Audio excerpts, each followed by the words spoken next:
పాఠమే గుణపాఠం. ఈ జీవితంలో మన అనుభవాల ద్వారా ఎన్నో విషయాలు తెలుసుకుంటాం మనం.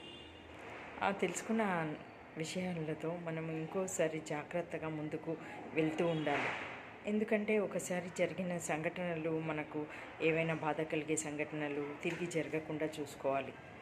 మనము ఎదుటి వారితో ప్రవర్తించేటప్పుడు కూడా ఆచితూచి మాట్లాడడం కానీ, వారికి మర్యాదగా మాట్లాడడం కానీ, ఆ విధంగా మన ప్రవర్తన ఉండాలి. Give respect and take respect మనకు తెలిసిందే. మనం గౌరవించితేనే ఇతరులు మనల్ని గౌరవిస్తారు. ఈ విధంగా మనం జీవితంలో మనకు ఇంతకుముందు జరిగిన సంఘటనల ద్వారా మనము తిరిగి తప్పులు చేయకుండా ముందుకు వెళ్తూ ఉండాలి. అప్పుడే మనం ఇతరులతో మన యొక్క బంధము చాలా బాగుంటుంది. ఇతరులకు గౌరవిస్తేనే వారు మనకి తిరిగి గౌరవిస్తారు. అది కూడా మనం జీవితంలో పాటించవలసిన విషయం.